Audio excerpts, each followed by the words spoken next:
Voltando às nossas aulas, eu gostaria de pedir desculpa a vocês. Passei alguns meses aí parado por conta da minha própria tese de doutorado e outros probleminhas pessoais. Mas vamos lá, vamos fazer um resumo dessa parte final de relatividade, que vem a ser o que é interessante dentro da física de altas energias. Vamos falar um pouco sobre intervalo invariante, que é o invariante de Lorentz. E também vamos falar um pouco sobre a, a transformação de Lorentz, ok? E, e dessa transformação de Lorentz, grupo de Lorentz, transformação de Lorentz, vamos dar uma ideia sobre campos escalares e tensores, que é uma coisa que a gente vai usar bastante. E disso daí a gente já pode entrar na parte de física de altas energias propriamente dito. Contudo, eu ainda vou dar uma pequena pincelada de dinâmica relativística, uma aula de uns 10 minutos no máximo, certo? Mas vamos lá. Um intervalo ΔS entre dois eventos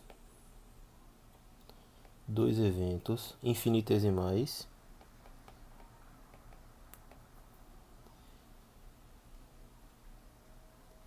ou quer dizer, infinitamente próximos,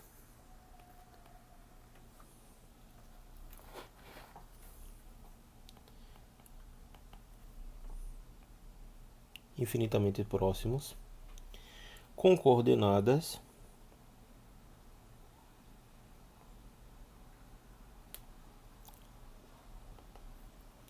então a gente tem x, y, z e t, certo? Isso aqui vai ser igual a x mais um dx, y mais dy, z mais dz e t mais dt.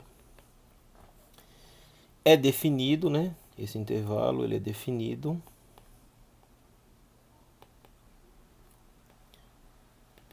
por um ds, tal que ds ele pode ser representado como c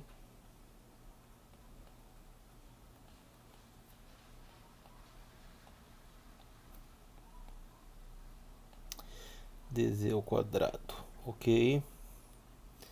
Bom, por Lorentz nós sabemos,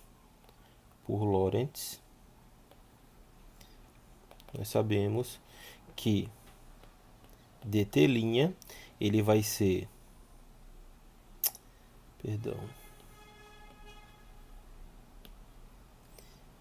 ele vai ser gama dt menos beta gama dx, ok? Dx' vai ser menos beta gama dt mais gama dx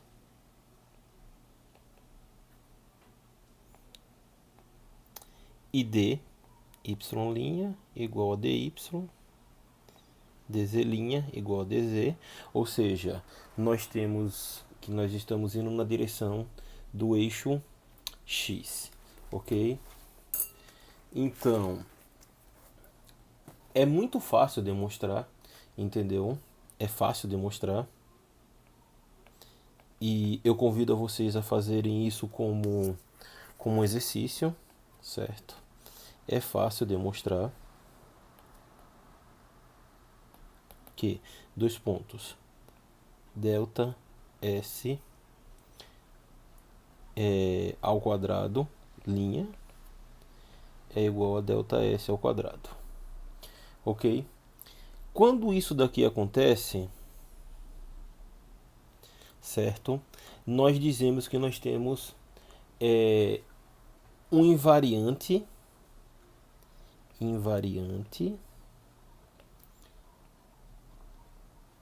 espaço-temporal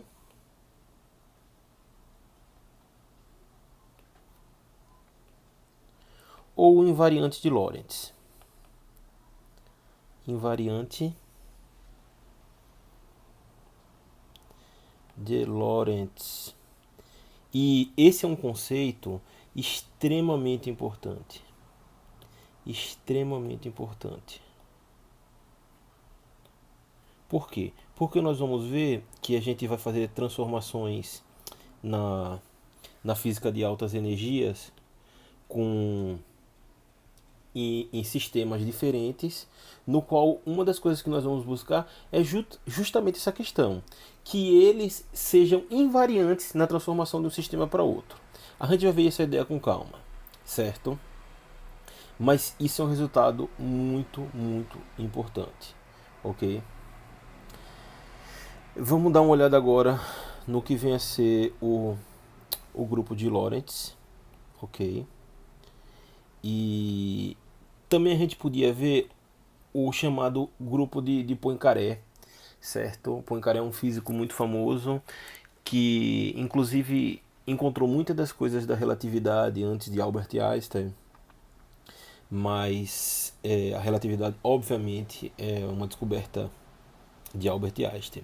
O grupo de Lorentz e o grupo de Poincaré, eles vão se diferenciar apenas por um fator por um fator, certo? Não vou entrar nesse caso agora não, mas o grupo de Poincaré, ele não é exatamente interessante do ponto de vista da física de altas energias, ok? O grupo de Lorentz é mais importante.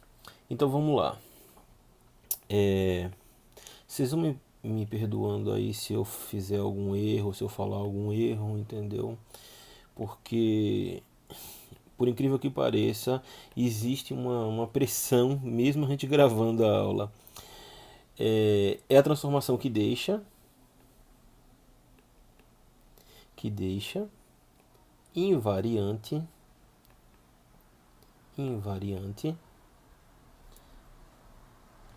a forma quadrática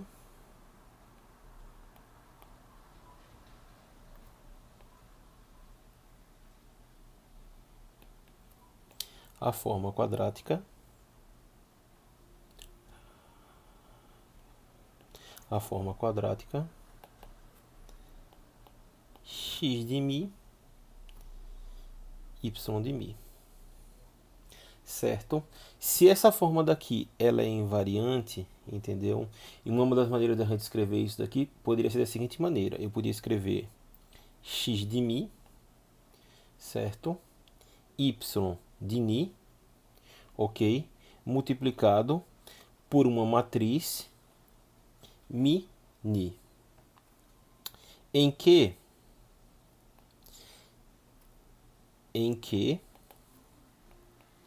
x de mi ela é formada pela parte temporal e pela parte espacial, certamente, e o y de mi ele é formado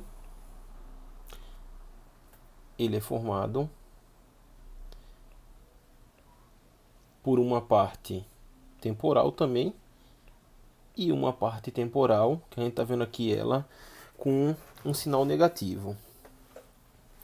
Aí você pode se perguntar assim, mas por que esse sinal negativo? De onde vem esse sinal negativo? Bom, basicamente a gente está vendo que existe uma transformação sobre o y de mi de índice embaixo. E esse índice embaixo e índice em cima vão receber dois nomes diferentes. Eu vou precipitar isso daqui, certo? Então vamos lá. Sempre que a gente tiver uma letra, nesse caso daqui é um campo vetorial, né? Um determinado vetor com o índice aqui em cima, ele vai ser chamado de contravariante. E sempre que ele tiver o índice aqui embaixo, ele vai ser chamado de covariante. Certo? Isso aqui é uma coisa muito importante. Normalmente nós trabalhamos sempre com covariantes, certo? Então vamos lá.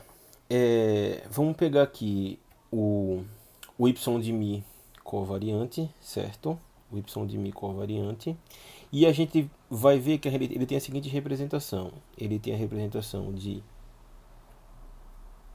um g de mini, certo? Multiplicado pelo y de ni contravariante. Onde a gente tem aqui, isso aqui é uma notação, certo? É a notação que Einstein trabalhava, entendeu? Uma notação bem comum dessa parte de teoria de grupos, ok?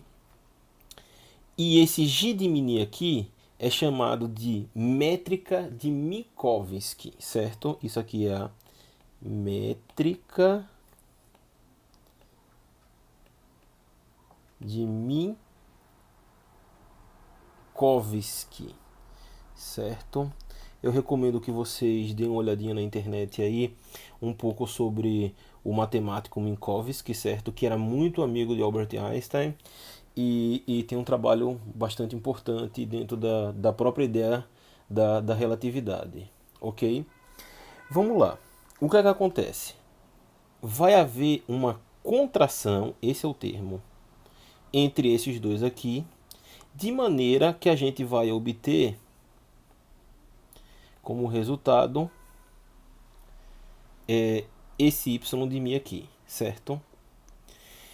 E por que esse y de mi daqui ele vai ser negativo nesse caso, já que no outro caso, no x de mi direto contravariante, ele não foi? Bom, isso se deve à conversão que está sendo utilizada, entendeu? E é por conta do seguinte, essa matriz de Minkowski, ou métrica de Minkowski, ela tem o seguinte valor. G de mini, ela é dada pelos seguintes valores. 1, 0, 0, 0, 0, 0. Aí vem o termo na posição x1 é 0, é menos 1, 0, 0. Agora na posição x2 é menos 1.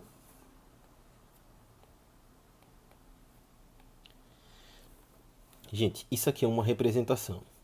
Existem livros que nem, por exemplo, o livro Teoria do Campo, do Landau e do Lifshutz, que ele trabalha com o G de mini, no qual é o contrário. A gente mexe na parte temporal e não na parte espacial. Ou seja, a gente tem menos 1, 1, 1 e 1, e o restante tudo 0. Só que a notação que é adotada hoje em dia pela maioria dos físicos de alta energia, que é a que é adotada pelo meu orientador e pelos professores que eu conheço, é essa daqui. Então eu vou adotar essa daqui, certo? Aonde isso daqui é a representação da métrica de Minkowski covariante, ok? E aí quando a gente pega e a gente substitui ali naquela equação, ou seja, y de mi, ele vai ser quem? Ele vai ser g de mini, que nesse caso daqui a gente vai ter 1, 0, 0, 0, 0, 0, 0, menos 1, 0, 0, 0, menos 1, 0, 0, 0 e menos 1. E quando a gente multiplicar isso daqui com o próprio y aqui, o y de ni que a gente está trabalhando, o y de ni, perceba o seguinte, quando a gente multiplicar essa matriz aqui 4 por 4, vezes essa daqui, que é uma matriz 4 vezes 1, o que a gente vai obter? A gente vai obter como resultado o seguinte, esse 1 daqui, ele vai multiplicar pela parte temporal. Logo, a parte temporal, como a gente viu aqui, não vai modificar. Y de mi, ele vai ser igual a y de 0, ou seja, a parte temporal ela não modifica, mas esses três termos aqui estão multiplicando pela parte espacial. Logo, essa parte espacial daqui, ela se transforma. Basicamente, essa é a ideia. Aí você pode se perguntar, Fernando, você falou de representação covariante da métrica de Minkowski. Tem uma representação contravariante? Obviamente que tem. Existe uma representação contravariante da métrica de Minkowski, na qual ela é dita a matriz inversa, aliás, ela é dada pela matriz inversa da métrica da métrica covariante, na qual a gente chega no resultado que tanto a representação contravariante como a representação covariante, elas apresentam os mesmos valores.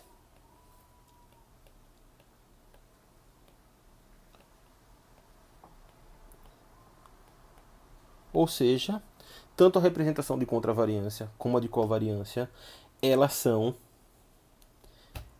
iguais. Então, demonstre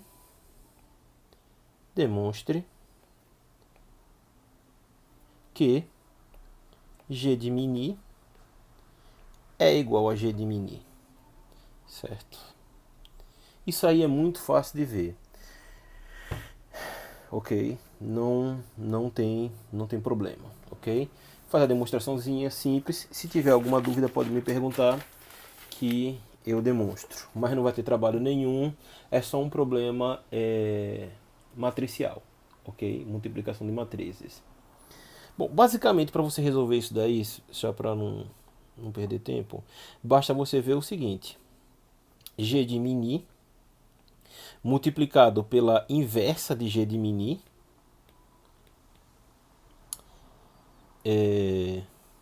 pela inversa, ele tem que dar o que? A identidade. Só que, perdão aqui pessoal, isso aqui seria isso. Na verdade, G de μ é a inversa desse daí.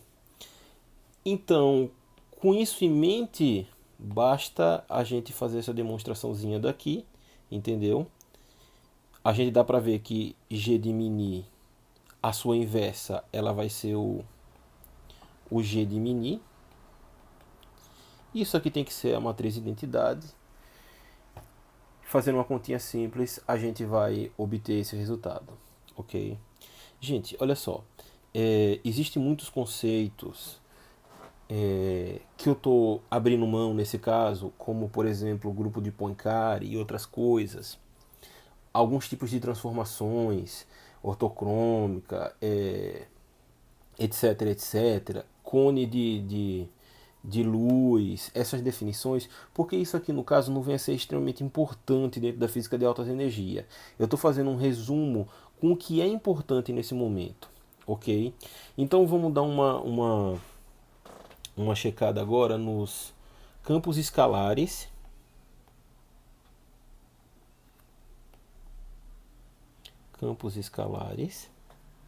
e tensores.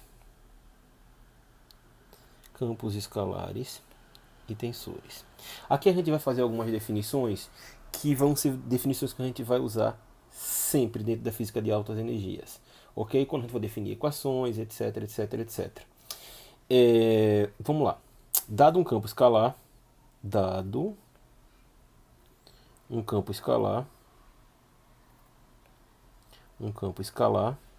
φ de x, ok? Em que x é o invariante de Lorentz,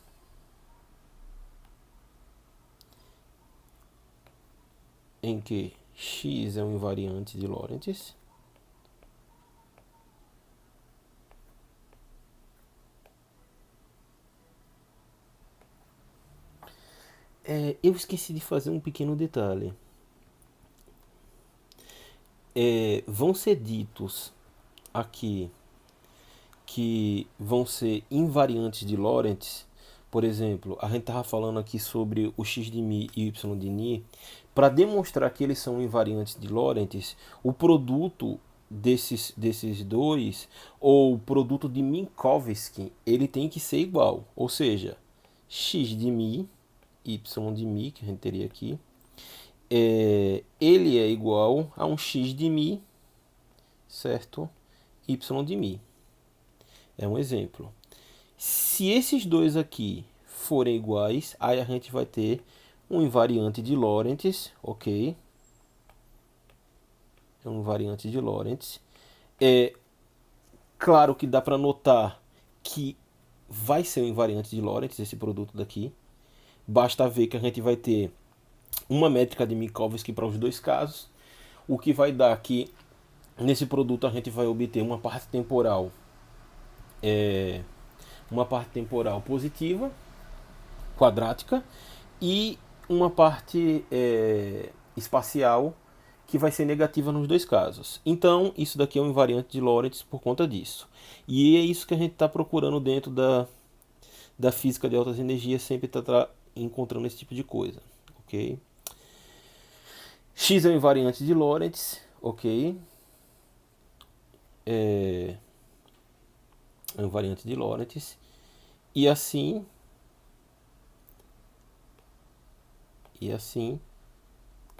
a gente pode dizer que o filinha de x ele tem que ser igual ao φ de x. Essa é uma das condições. Com coordenadas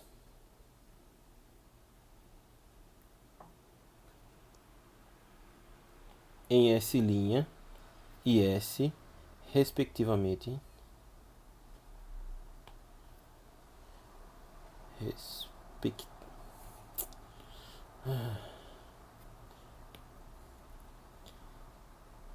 Em S' e S, respectivamente.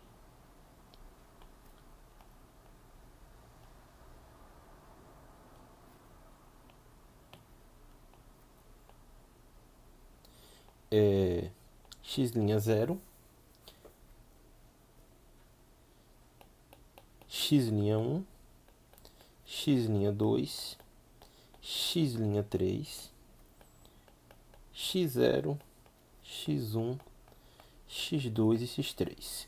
Lembrando que esses índices daí, X0 é T, ok? CT, X1 é X, X2 é Y e X3 é Z, é a maneira da gente trabalhar, ok? Então, para começar, vamos introduzir o operador nabla aqui. Introduzir o operador nabla.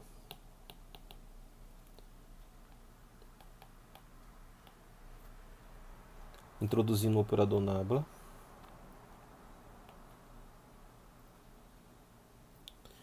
O operador nabla.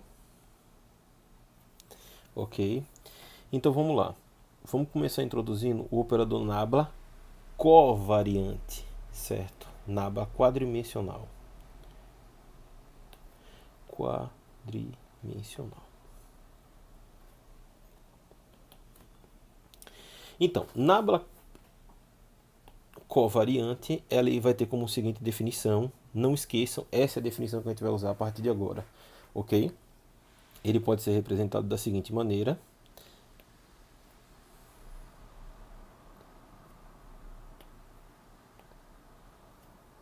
Certo? Onde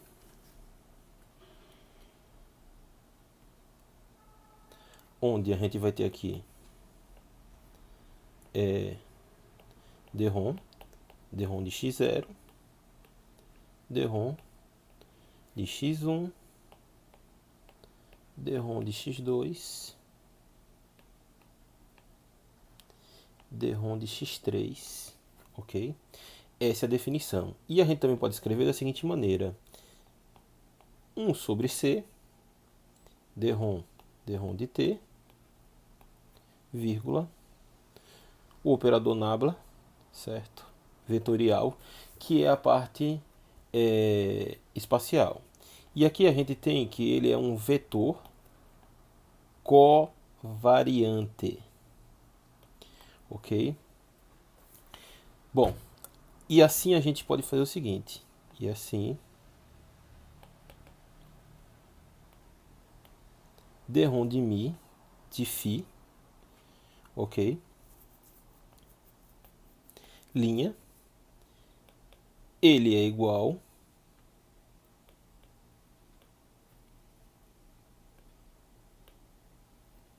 certo? A matriz de Lorentz, ok? Do dRom de ni de φ. Como a gente já definiu que o campo escalar φ' ele é um invariante de Lorentz, então φ ele é igual a φ', a gente tem o quê? Que a nossa transformação ela se dá em cima do vetor nabla, ok? Ou seja, a gente tem que derrom de mi, linha, ele vai ser gama de mini, ok? Derrom de ni, onde esse gama de mini é aquela matriz de Lorentz, ok? Que a gente trabalhou na aula passada, certo? E a gente pode ver que de maneira análoga a gente tem o seguinte: de maneira análoga,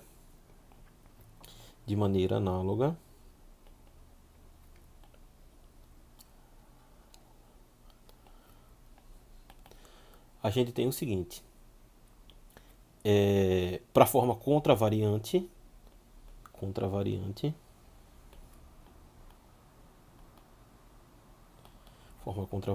a gente vai ter um derrom de mi aqui, ok?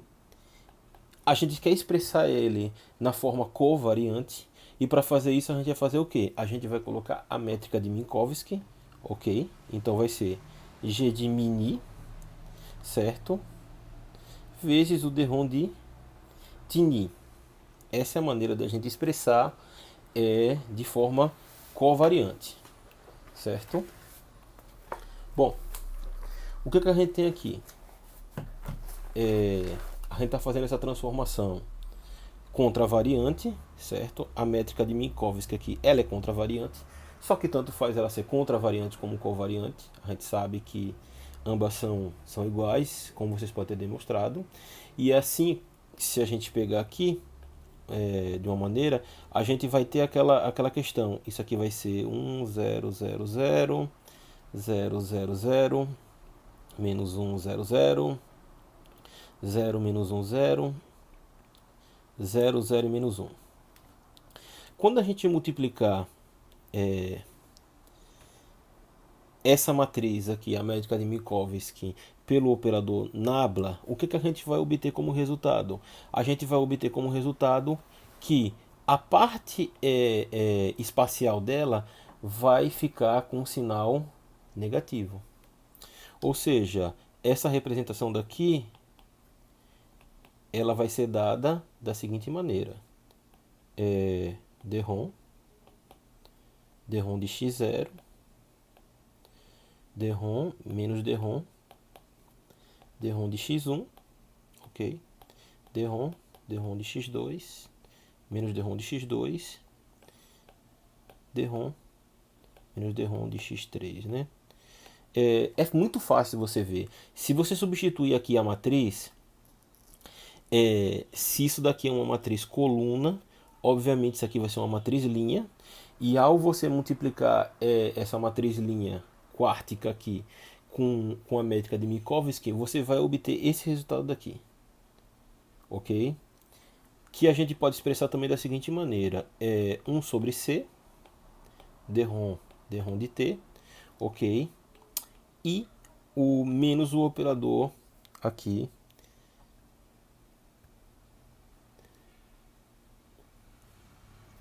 menos o operador nabla aqui, certo? Tá, mas aí você pode se perguntar assim: essa definição é importante? Com certeza é importante, porque muitos dos problemas que a gente vai resolver quando a gente estiver estudando os campos de Cain-Gordon, o campo de Dirac, o campo de Proca, etc., estão relacionados com fazer operações desse tipo, certo? Uma das coisas que a gente pode ver aqui, eu vou até colocar aqui entre parênteses, certo? Vou até modificar um pouco aqui a cor para a gente ver, para não esquecer mais. Não é só da definição, obviamente, né? A métrica de Minkowski,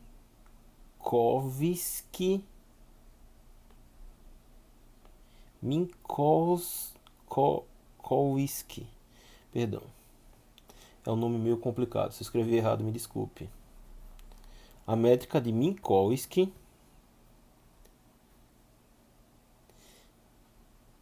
mexe com o espaço,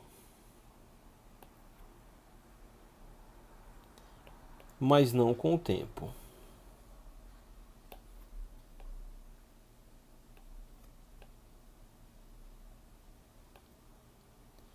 Gente, só lembrando, isso daqui é na nossa definição. Tem definições que é o contrário, entendeu? Mas modernamente, mais recentemente, se mexe dessa maneira. Vamos definir um operador importante aqui. Operador de D'Alembertiano, de D'Alembert. Esse operador daqui vai ser muito, muito importante, porque a gente vai trabalhar nele em vários campos, como a gente vai ver. Por exemplo, o campo de Clay-Gordon, ok? E a definição dele é um pouco esquisita, eu não gosto muito dessa definição, mas é muito utilizada, certo? Onde temos o quadrado, certo? E esse quadrado ele é dado por d rho de mi, ok? E isso daqui é 1 sobre c ao quadrado, d rho ao quadrado, d rho de t ao quadrado, menos nabla ao quadrado. Prestem atenção nesse operador daqui.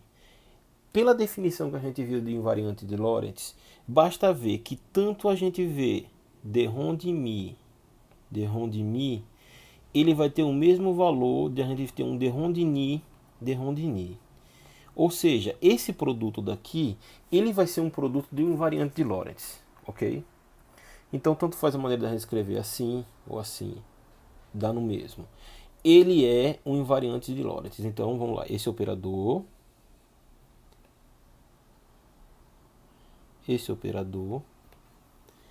é um invariante de Lorentz.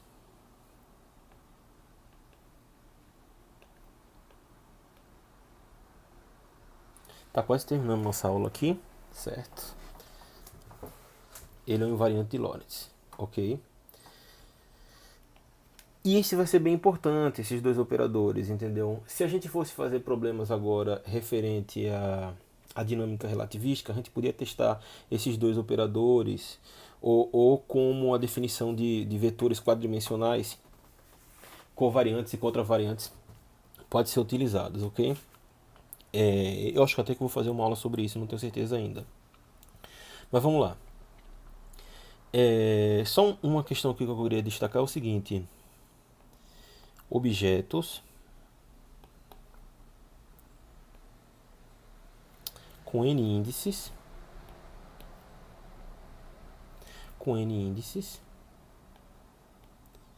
se transformam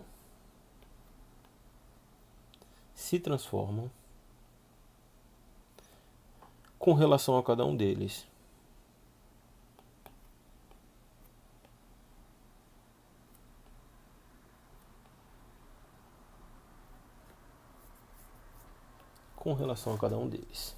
Ok?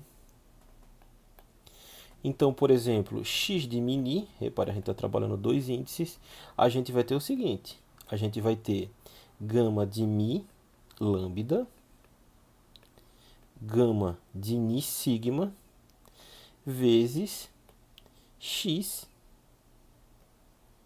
de lambda sigma. É essa transformação que a gente faz aqui, porque eu tenho dois índices, aqui eu tenho dois. Se eu tivesse três, seriam três. E é basicamente essa a ideia, ok? Eu quero deixar aqui uma questãozinha para fazer, certo? E deixar inclusive aqui em laranja, certo? Questão.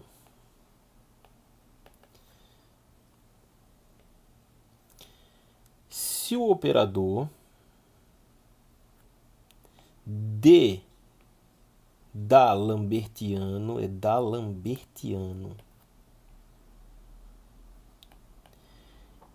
é um invariante de Lorentz,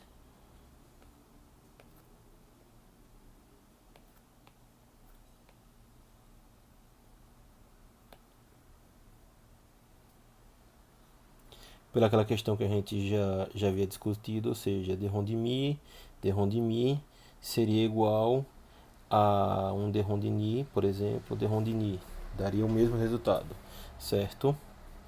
Então,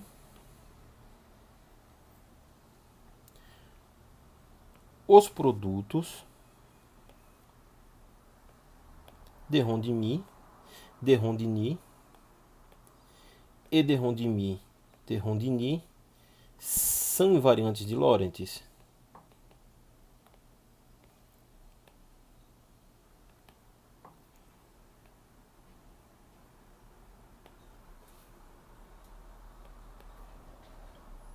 Demonstre o resultado.